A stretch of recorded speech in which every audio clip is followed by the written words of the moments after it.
No tribunal, meu marido declarou sem hesitar: a casa, os carros, tudo é meu. E eu concordei. O ar da sala era pesado, apesar do ventilador antigo girando no teto.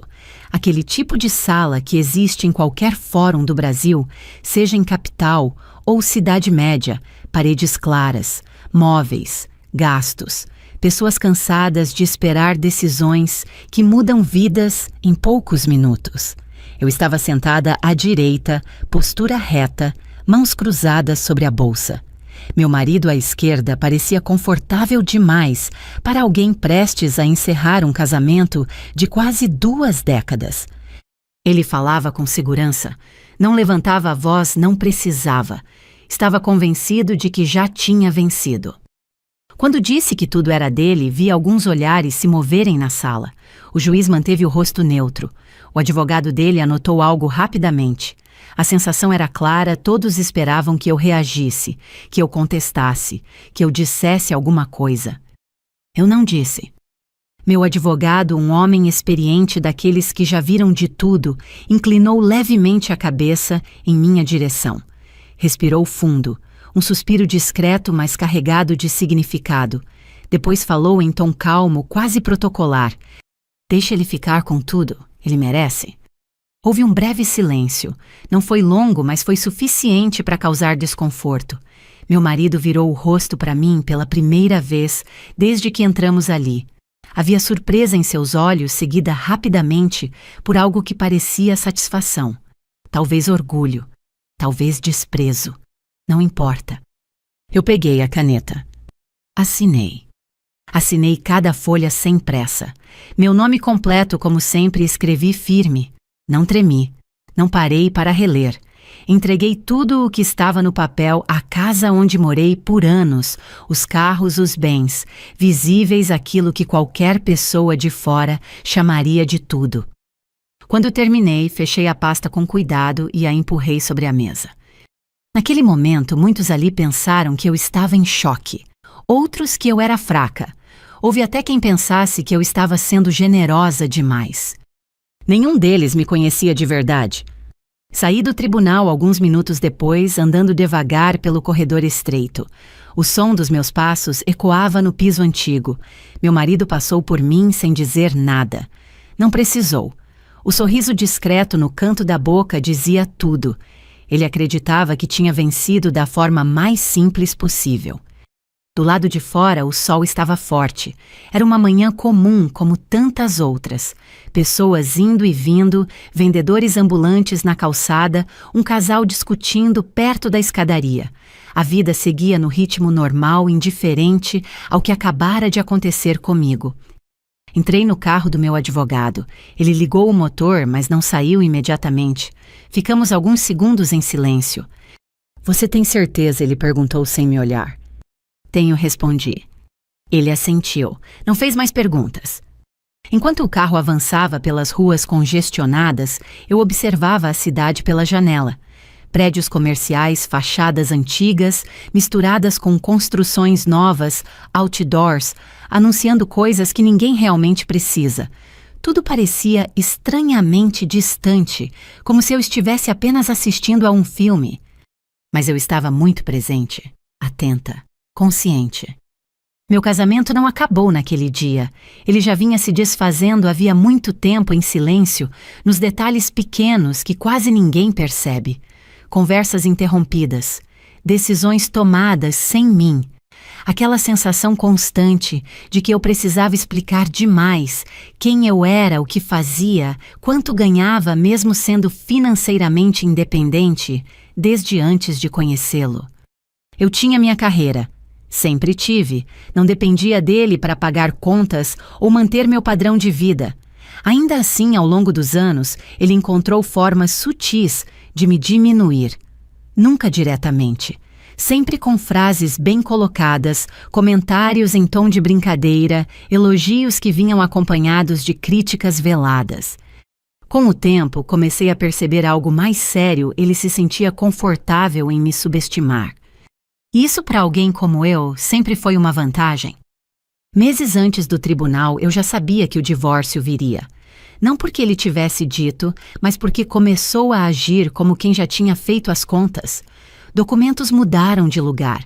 Conversas ao telefone que cessavam quando eu entrava no cômodo, uma pressa estranha em organizar certas coisas. Eu observei, não confrontei.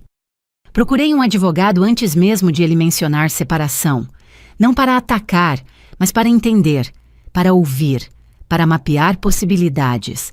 Aprendi rápido que, em alguns casos, lutar no momento errado só fortalece quem quer te derrotar. Quando ele finalmente pediu o divórcio, eu já estava preparada. Sabia o que ele queria mostrar ao mundo, que tinha sido o provedor, o dono, o vencedor. Sabia também que ele apostava na minha reação emocional. Esperava resistência, briga, talvez lágrimas. Entregar tudo naquele contexto foi o movimento mais inesperado que eu poderia fazer. E funcionou.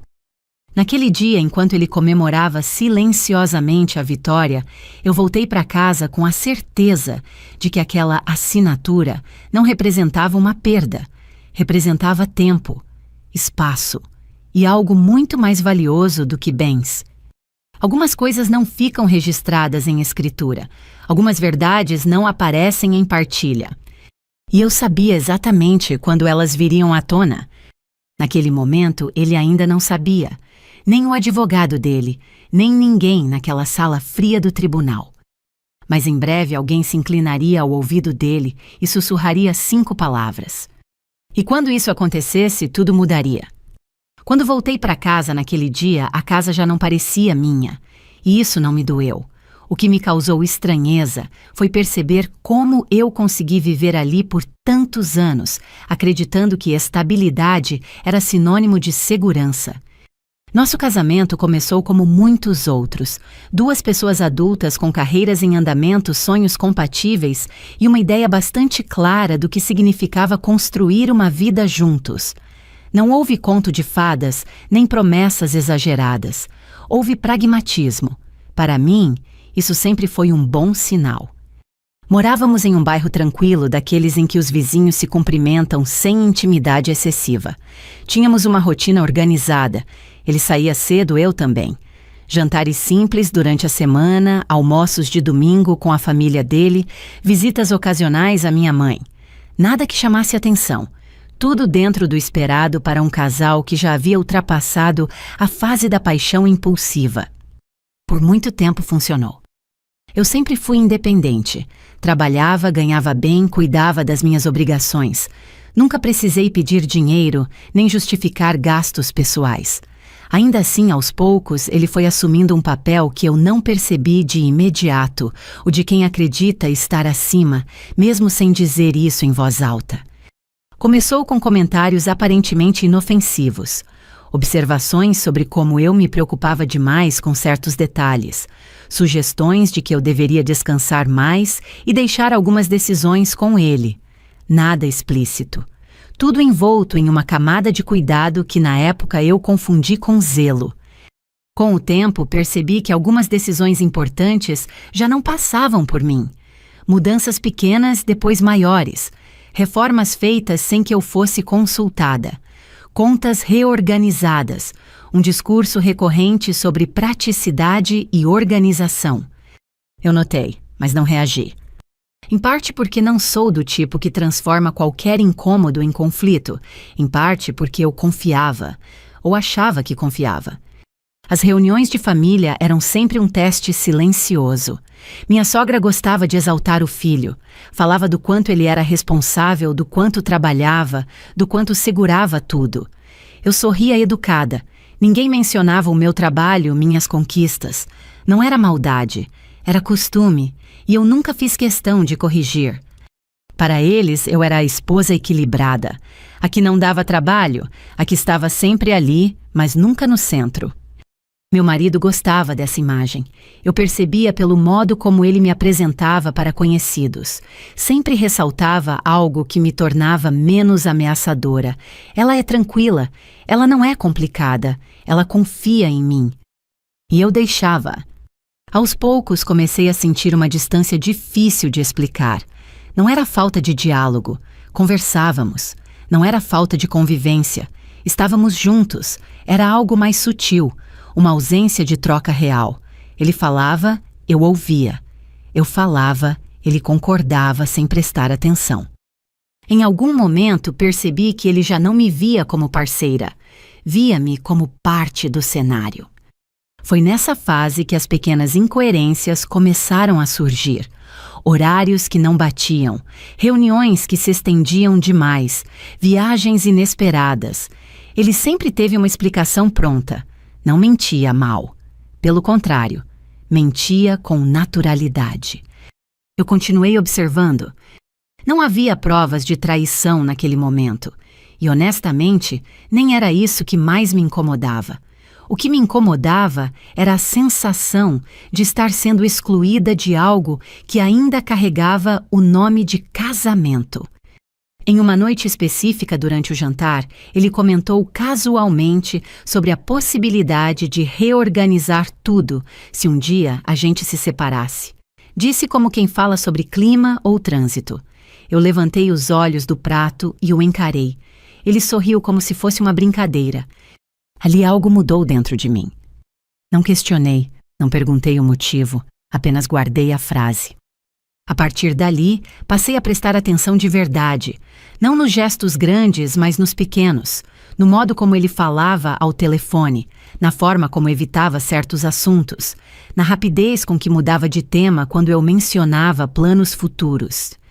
Descobri então que estabilidade não é o que se constrói, é o que se mantém com transparência, e aquilo que tínhamos não era mais transparente. Mesmo assim, do lado de fora, nosso casamento parecia sólido. Amigos comentavam como éramos equilibrados, parentes elogiavam a ausência de escândalos. Tudo seguia um roteiro confortável especialmente para ele. Para mim era apenas o silêncio antes de algo inevitável. E foi nesse silêncio que eu comecei a me preparar. Não para confrontar, mas para entender. Não para acusar, mas para me proteger. Eu sabia que quando ele decidisse sair, não sairia de mãos vazias. Ele não era esse tipo de homem. A diferença é que ele achava que eu não percebia. E mais uma vez isso jogava a meu favor. Depois daquela conversa no jantar, algo em mim se reorganizou. Não foi raiva, não foi tristeza, foi lucidez. Uma atenção mais afiada, quase fria, que me fez enxergar coisas que antes eu ignorava por escolha, não por ingenuidade. Passei a observar os detalhes práticos da nossa vida, não o que ele dizia, mas o que fazia. Não as promessas, mas os movimentos. Eu sempre lidei bem com números, contratos, prazos. Fazia parte do meu trabalho. Talvez por isso tenha sido tão fácil perceber quando algo começou a não fechar. As contas da casa continuavam sendo pagas. Nada a atrasava, mas algumas mudaram de lugar. Um débito automático que antes saía da conta conjunta passou para uma conta que eu não reconhecia. Um seguro que foi renovado sem que eu tivesse visto a apólice. Um extrato que não ficava mais sobre a mesa do escritório como costumava ficar. Perguntei uma vez, apenas uma. Ele respondeu com naturalidade, como quem explica algo óbvio demais para merecer atenção. Disse que estava otimizando, que era melhor assim, que eu não precisava me preocupar. Eu não me preocupei, anotei. Comecei a revisar documentos antigos, pastas guardadas no fundo do armário, contratos assinados anos antes, quando ainda decidíamos tudo juntos. Algumas cláusulas me chamaram a atenção. Nada ilegal à primeira vista, mas havia uma lógica clara, ele estava centralizando tudo em torno de si. Nesse período, ele passou a falar com mais frequência sobre segurança. Dizia que era importante pensar no futuro, que as coisas estavam instáveis, que era melhor prevenir do que remediar. Usava um tom didático quase paternal. Eu escutava em silêncio. Também notei que ele se mostrava mais impaciente quando eu demonstrava autonomia, quando comentava sobre meus projetos, minhas viagens, minhas decisões profissionais. Não discutia, apenas se retraía, mudava de assunto, ou fazia piadas que diminuíam a importância do que eu dizia. Era como se a minha independência, que antes ele elogiava em público, tivesse se tornado um incômodo privado. As ligações começaram a mudar. Ele passou a atender o telefone em lugares mais afastados. Saía para a varanda, ia até a garagem, falava baixo. Quando eu perguntava quem era, respondia com um nome genérico: colega, cliente, advogado. Sim, advogado. Essa palavra começou a aparecer com frequência maior do que o normal, sempre de forma casual, como se fosse algo irrelevante. Mas não era. Eu não invadi celular, não segui, não fiz cenas, nunca foi meu estilo. Prefiro entender o desenho inteiro antes de reagir a um traço. E o desenho estava ficando claro. Ele estava se preparando para sair, não emocionalmente, patrimonialmente, organizando o terreno para que, quando o divórcio viesse, ele estivesse em posição confortável. Para ele, confortável significava controle. Foi nesse ponto que decidi procurar um advogado, não para atacá-lo, mas para ouvir, para saber como funcionavam certas coisas na prática no Brasil real, longe do que se vê em filmes ou se comenta em rodas de conversa. O advogado foi direto. Disse que muitos homens fazem isso, que não era novidade, que em geral apostam na reação emocional da esposa, que esperam gritos, brigas, disputas longas e que, enquanto isso, ganham tempo. Tempo era algo que eu também sabia usar. Continuei minha rotina normalmente, almoços em família, eventos sociais, conversas triviais. Ele parecia cada vez mais seguro, mais relaxado, como quem acredita que tudo está sob controle. Em um fim de semana, notei algo que confirmou minhas suspeitas. Ele deixou sobre a mesa um envelope pardo. Não estava endereçado a mim, nem precisava estar. Bastou um olhar rápido para reconhecer o tipo de papel. Já tinha visto muitos daquele no meu trabalho. Não abri, não toquei, apenas registrei. Naquela noite, ele dormiu rápido. Eu fiquei acordada por mais tempo ouvindo os sons da casa. O silêncio não me incomodava. Pelo contrário, era ali que as coisas faziam sentido. Percebi então que ele não apenas planejava o divórcio, ele me subestimava profundamente. Acreditava que eu era emocional demais para perceber, ou confiante demais para desconfiar. Talvez as duas coisas. Essa foi a falha dele. Porque eu sempre soube separar emoção de decisão. Sempre soube que algumas batalhas não se vencem com força, mas com precisão. Nos dias seguintes, ele se mostrou mais distante. Já não fazia questão de disfarçar. Comentava com certa ironia como seria mais simples quando cada um seguisse seu caminho. Falava como quem já tinha feito as contas. Eu concordava, sempre concordava. Isso o deixava ainda mais confiante. Foi nesse período que descobri algo que ele jamais imaginou que eu descobriria. Não por invasão, não por acaso, mas porque em algum momento quem tenta esconder demais acaba deixando rastros. Não era algo pequeno, nem algo que pudesse ser ignorado. Também não era exatamente o que as pessoas costumam esperar quando pensam em traição. Era mais sério, mais estrutural. Algo que não aparece em fotos, mas em documentos. Eu confirmei 2 vezes. Quando tive certeza, não senti vontade de confrontá-lo. Senti alívio, porque a partir dali, tudo ficou simples. O caminho estava claro. Eu sabia que se levantasse aquilo antes da hora, ele reagiria. Tentaria se defender, criaria versões, arrastaria a situação. Se eu esperasse, ele se sentiria seguro, relaxado, convencido de que havia vencido. E foi exatamente isso que eu fiz. Esperei. Quando ele finalmente pediu o divórcio meses depois, eu não me surpreendi, apenas assenti. Ele parecia aliviado, talvez orgulhoso. Achou que eu estava resignada. O que ele não sabia era que eu já tinha visto tudo, entendido tudo e preparado o momento certo. Porque algumas verdades não precisam ser gritadas, precisam apenas ser ditas na hora exata. E essa hora estava se aproximando. Quando ele pediu o divórcio, não houve cena. Foi numa noite comum depois do jantar. A mesa ainda estava posta, os pratos quase intactos. Ele falou como quem anuncia uma decisão administrativa, não o fim de uma vida compartilhada. Disse que era melhor para os dois, que não havia mais clima, que já tinha pensado bastante. Enquanto falava, evitava meus olhos, talvez por hábito, talvez por medo de encontrar neles algo que não soubesse controlar. Eu ouvi até o fim, não interrompi, não pedi explicações, apenas concordei com a cabeça. Aquilo o desconcertou um pouco. Ele esperava perguntas, talvez lágrimas, talvez resistência.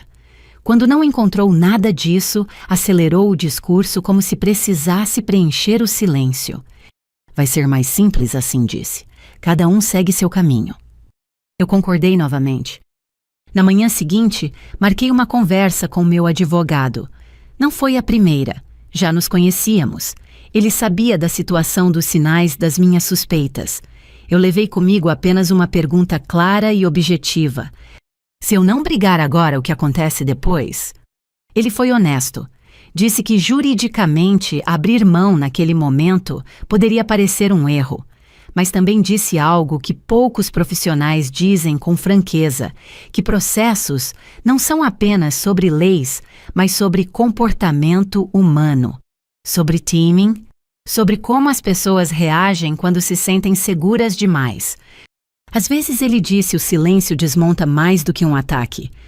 Falamos longamente sobre possibilidades, não teorias, situações reais, casos parecidos, pessoas que perderam por insistir na hora errada, pessoas que ganharam por esperar. Eu saí dali com uma decisão tomada. Não iria lutar naquele momento. Não porque não tivesse motivos, mas porque lutar exigiria expor algo que ainda estava melhor guardado. Exigiria confronto direto, e confronto direto costuma favorecer quem está preparado para ele. Meu marido estava preparado para uma briga, para acusações, para disputas, não estava preparado para o vazio. Nas semanas que se seguiram, mantivemos uma convivência estranhamente cordial. Já não dormíamos no mesmo quarto. As conversas eram objetivas. Ele parecia cada vez mais confortável com a ideia da separação. Começou a falar em reorganizar as coisas, dividir agendas, facilitar o processo. Eu observei. Ele fez questão de mencionar em mais de uma ocasião que estava cuidando da parte jurídica. Disse isso como quem oferece ajuda, mas havia um tom de aviso ali. Um lembrete sutil de que ele tinha controle da situação. Eu não discuti. Quando o advogado dele entrou em contato para tratar dos termos, tudo já estava estruturado. A proposta era simples, direta, aparentemente irrefutável. Ele ficaria com os bens maiores, a casa, os carros, algumas aplicações. Eu ficaria com o que já era meu no papel e nada mais. Meu advogado leu tudo com calma, depois me olhou. Você sabe que pode contestar, disse. Eu sei, respondi. E sabe que tem base? Também sei. Ele respirou fundo, não insistiu. Aceitar aqueles termos não foi um gesto impulsivo, foi calculado. Cada linha assinada era uma peça se movendo para o lugar certo. Eu sabia exatamente o que estava entregando e, mais importante, sabia o que não estava ali. Enquanto isso, meu marido passou a agir como alguém que já tinha vencido. Falava com amigos com mais leveza, voltou a sair com mais frequência. Comentava sem pudor como estava recomeçando. Houve uma noite em que ele trouxe caixas para o escritório. Disse que iria organizar documentos antigos. Eu observei de longe. Ele separava papéis com cuidado excessivo, descartava outros com rapidez. Não percebia que, ao tentar esconder demais, confirmava tudo o que eu já sabia. Em nenhum momento pensei em expor aquilo antes da hora. Pelo contrário, cada dia que passava reforçava minha convicção de que esperar era o caminho certo. O dia da audiência foi marcado com rapidez. Um trâmite simples, sem filhos menores, sem disputa aparente. Tudo indicava que seria rápido, e foi. Naquela manhã, enquanto me arrumava, não sentia ansiedade. Escolhi uma roupa discreta, nada que chamasse atenção. Não queria parecer abatida nem combativa. Queria parecer exatamente o que ele acreditava que eu era resignada. No tribunal, tudo aconteceu como ele previa. A postura confiante, a declaração firme, a sensação de vitória antecipada. Quando meu advogado disse que eu concordava com os termos, vi o alívio atravessar o rosto dele. Um alívio quase infantil, como se tivesse acabado de escapar de algo perigoso. Ele não percebeu o detalhe mais importante: aquela decisão não era o fim. Era o começo. Ao sair da sala enquanto ele se afastava com o advogado dele, eu fiquei alguns segundos sentada. Meu advogado se aproximou. Agora é só esperar, disse. Eu assenti. Esperar sempre foi algo que eu soube fazer bem. Não por passividade, mas por entendimento. Há momentos em que agir cedo demais apenas atrapalha. Há outros em que a única ação necessária é não impedir que o outro cometa o próprio erro. Meu marido acreditava que tinha controle total da situação. Acreditava que eu tinha perdido, que tinha saído menor. Ele não fazia ideia de que, ao se sentir seguro demais, tinha deixado exatamente a brecha que eu precisava. E quando a verdade viesse à tona, não seria por minha boca, não seria em tom de acusação, não seria com escândalo. Seria dita de forma simples, precisa, no lugar certo. E ele não teria como escapar. A audiência terminou rápido demais para quem não entende o que estava realmente em jogo. Para a maioria das pessoas ali, aquele era apenas mais um processo encerrado, mais um casal que se separava sem barulho. Para mim, era apenas o fechamento de uma porta que eu já não precisava manter aberta. Saí da sala com a mesma expressão neutra com que entrei. Não olhei para trás. Não procurei o rosto do meu marido. Não havia mais nada a ser dito entre nós naquele espaço. Tudo o que importava já tinha sido decidido, ao menos no papel. No corredor, encontrei meu advogado conversando com um servidor do fórum. Ele interrompeu a conversa ao me ver. Apenas assentiu em silêncio. Não precisava dizer nada. Nós dois sabíamos que aquela etapa tinha sido cumprida exatamente como planejado. Meu marido passou por nós alguns minutos depois, acompanhado do advogado dele. Estava visivelmente mais leve. Falava animado, gesticulava como alguém que acabou de resolver um problema incômodo. Quando nossos olhares se cruzaram, ele sorriu. Um sorriso curto, confiante. Não devolvi. Do lado de fora, o calor parecia ainda mais intenso. O céu limpo, azul demais para um dia que marcava o fim de algo. Caminhei até a calçada e parei por um instante. Respirei fundo. Não por alívio, por concentração. Meu advogado se aproximou. Agora é questão de tempo, disse em voz baixa. Eu sei, respondi. Nos dias seguintes, mantive minha rotina como sempre. Trabalhei, cumpri compromissos, participei de reuniões. Não comentei o divórcio além do necessário. Para quem perguntava, eu dizia apenas que tinha sido resolvido de forma tranquila. E era verdade. Tranquila demais para levantar suspeitas. Enquanto isso, ele começou a agir como alguém que finalmente tinha liberdade. Mudou o tom das mensagens. Passou a se exibir um pouco mais nas redes sociais. Fotos em restaurantes, viagens curtas, encontros que antes não faziam parte da nossa rotina. Nada escandaloso, apenas visível. Em uma dessas ocasiões, ele me enviou uma mensagem curta sobre a retirada de alguns pertences restantes. Respondi com objetividade. Combinei horário. Não demonstrei incômodo. Quando ele entrou na casa para buscar as últimas coisas, circulou pelos cômodos como quem revisita um território conquistado. Comentou algo sobre pintura, sobre possíveis reformas. Falava como se eu já não estivesse ali. Como se o espaço tivesse deixado de me pertencer antes mesmo de ele sair. Eu observei em silêncio. Em determinado momento, ele parou no escritório. Abriu gavetas, conferiu papéis, colocou alguns documentos em uma pasta. Fez isso com cuidado excessivo. Aquele cuidado que revela mais do que pretende esconder. Quando terminou, fechou a pasta com força e disse quase com satisfação: "Agora está tudo resolvido." Eu apenas assenti.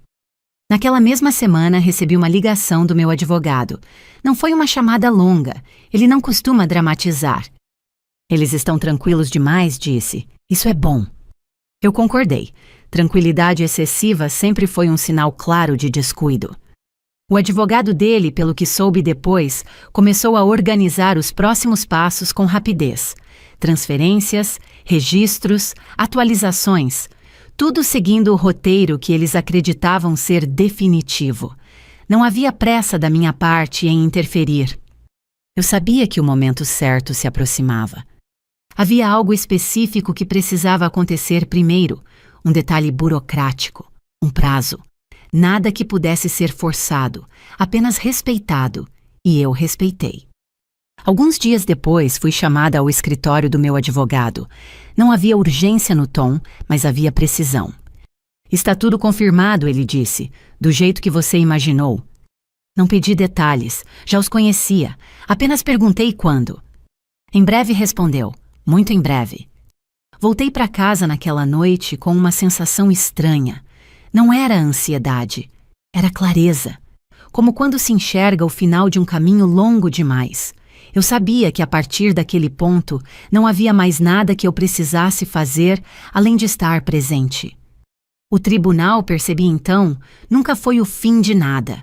Foi apenas o cenário onde meu marido acreditou que tinha encerrado a história, onde ele se sentiu seguro o suficiente para baixar a guarda. Ele não entendeu que processos judiciais terminam em sentenças, mas histórias pessoais continuam em detalhes que não cabem em atas. Naquele momento ele estava convencido de que tinha vencido, convencido de que eu tinha aceitado perder, convencido de que o silêncio era sinal de fraqueza. E foi exatamente essa convicção que o colocou na posição mais vulnerável possível. Porque quando alguém acredita que já ganhou para de se proteger, e quando isso acontece, basta que a verdade seja dita no lugar certo da forma certa. Eu não precisava correr, não precisava insistir, não precisava provar nada. Tudo já estava em movimento. E em breve, alguém se inclinaria na direção dele em um ambiente que ele acreditava ser seguro e sussurraria 5 palavras simples. 5 palavras que ele jamais esperava ouvir. 5 palavras que fariam o chão desaparecer sob seus pés. O momento não aconteceu como em filmes. Não houve suspense exagerado nem música imaginária ao fundo. A verdade costuma chegar de forma discreta, quase educada, e foi exatamente assim. Alguns dias depois da audiência, meu marido foi ao escritório do advogado dele para assinar documentos finais. Transferências, registros, detalhes técnicos, que para ele eram apenas confirmações de uma vitória já garantida. Ele foi confiante, vestido como sempre gostou de se vestir quando queria parecer seguro. Camisa clara, relógio, caro, postura relaxada. Eu não estava lá, não precisava estar. Meu advogado me ligou naquela manhã. Falou pouco. Hoje disse apenas: passei o dia normalmente. Trabalhei, almocei fora, atendi reuniões. Em nenhum momento pensei nele com raiva ou ansiedade.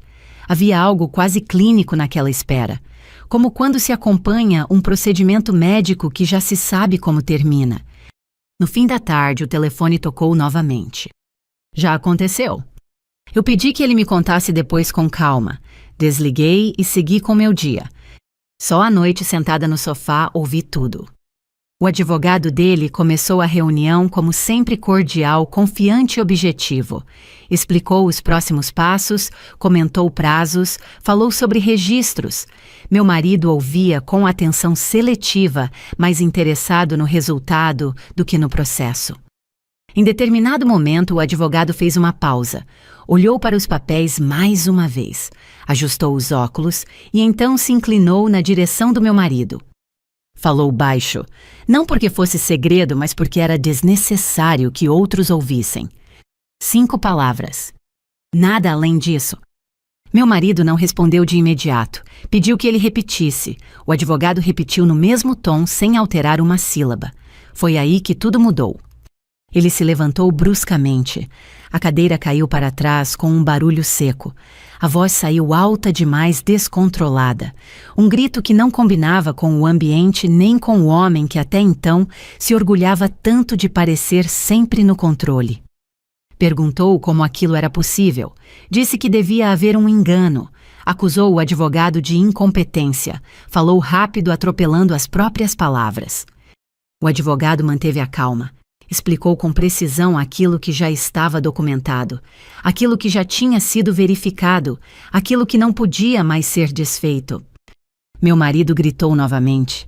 Não de raiva pura, mas de pânico. O tipo de grito que surge quando alguém percebe que perdeu algo que considerava garantido demais para ser questionado. Segundo meu advogado, houve um momento constrangedor de silêncio depois disso. Pessoas no escritório fingiram não ouvir. Ninguém interferiu. Não havia o que interferir. A realidade já tinha sido apresentada. Quando a ligação terminou, fiquei alguns segundos em silêncio. Não senti vontade de sorrir. Não senti euforia. Senti algo muito mais sólido, confirmação. Tudo tinha acontecido exatamente como previsto. As 5 palavras não eram uma revelação moral, não eram uma acusação emocional, eram uma constatação objetiva, algo que estava ali o tempo todo ignorado por excesso de confiança. Meu marido passou anos acreditando que controle era sinônimo de inteligência, que antecipar movimentos bastava, que eu não teria paciência nem frieza para esperar. Ele estava errado. Naquele instante, o que ele perdeu não foi apenas dinheiro ou status, foi a narrativa que construiu para si mesmo, a certeza de que era sempre o mais esperto da sala, a tranquilidade de quem acredita que sabe mais do que todos. E isso para alguém como ele foi devastador. Soube depois que ele tentou reverter a situação, ligou para pessoas, pediu reuniões, procurou brechas, não encontrou. Tudo tinha sido feito dentro da lei, dentro do tempo certo, sem alarde. Nada do que eu fiz exigiu exposição pública, nada exigiu humilhação direta. A verdade simplesmente ocupou o espaço que sempre foi dela. Eu não precisei dizer uma palavra. Na manhã seguinte recebi uma mensagem curta dele. Não havia pedido de desculpas, não havia acusações, apenas uma frase confusa tentando entender como eu tinha feito aquilo. Eu não respondi. Algumas perguntas não merecem resposta, outras já vêm tarde demais. O grito dele naquele escritório não foi o som de alguém injustiçado, foi o som de alguém que acreditou demais na própria versão da história, alguém que confundiu silêncio com ignorância. Calma com fraqueza. Enquanto ele tentava juntar os pedaços de uma certeza que se desfez, eu segui minha vida. Dormi bem naquela noite. Não por satisfação cruel, mas por encerramento. A verdade tinha sido dita, no tom certo, no momento certo. E a partir dali, não havia mais nada que ele pudesse fazer. Nos dias que se seguiram, o silêncio dele passou a ter outro peso. Não era mais o silêncio confortável de quem acredita estar no controle. Era um silêncio inquieto, cheio de tentativas frustradas de reorganizar algo que já tinha se desfeito. Eu soube por terceiros que ele começou a ligar para pessoas que não via havia anos, antigos conhecidos, contatos, profissionais, alguém que pudesse dar uma luz. Tentava entender onde tinha errado, em que momento tudo saiu do rumo. Procurava uma explicação externa para algo que sempre esteve dentro dele, a convicção de que era mais esperto do que realmente era. No trabalho, a postura mudou. A segurança deu lugar a um cuidado excessivo com as palavras. Passou a evitar decisões grandes, começou a delegar o que antes fazia questão de controlar. Quem convivia com ele percebeu rápido. A queda não foi abrupta, mas foi visível. Na família, o impacto foi ainda mais claro. Minha sogra me ligou uma tarde. A voz estava diferente, menos firme. Não pediu desculpas, também não me acusou. Falou em tom confuso, tentando entender o que tinha acontecido.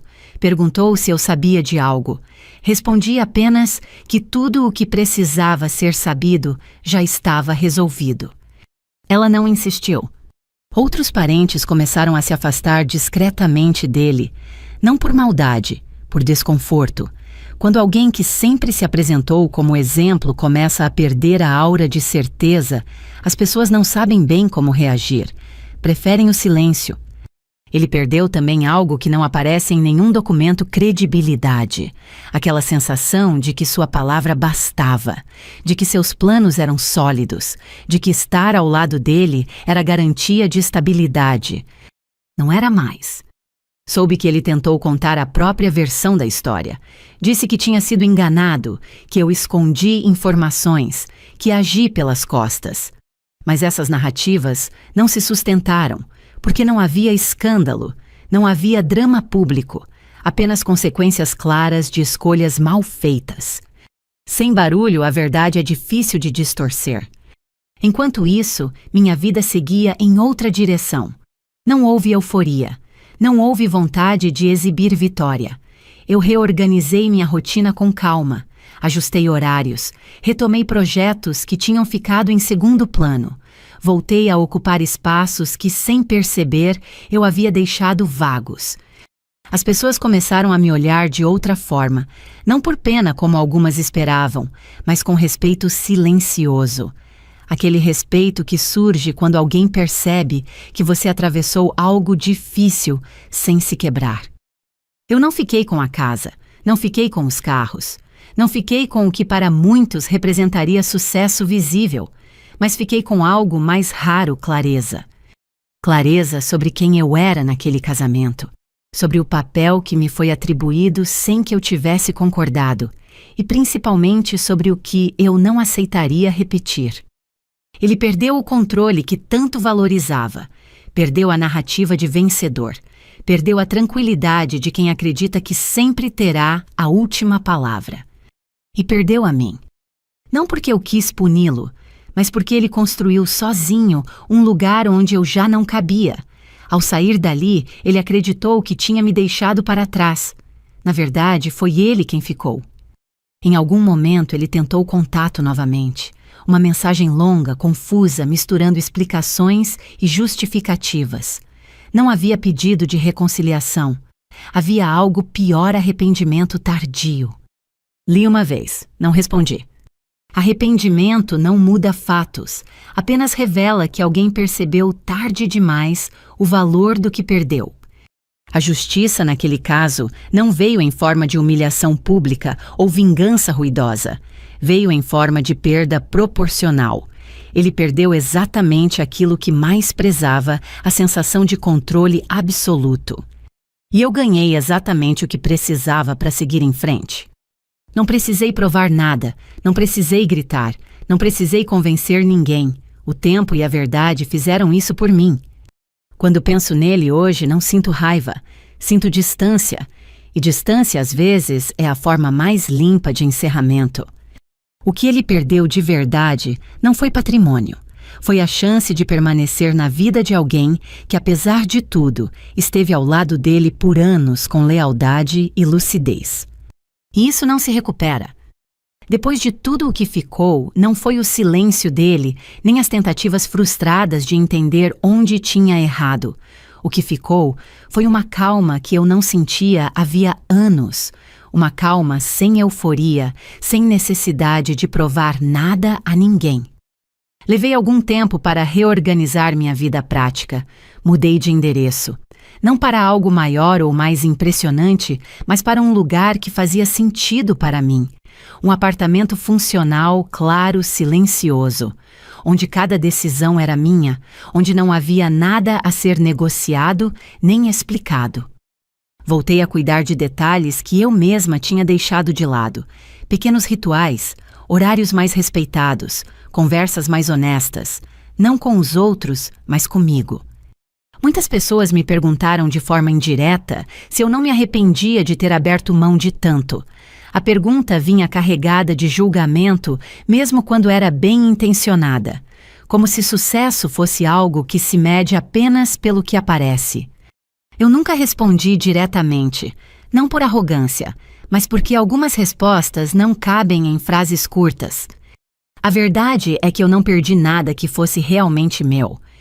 A casa não era minha tranquilidade, os carros não eram minha autonomia, os bens não eram minha identidade. Tudo isso pode ser reconstruído.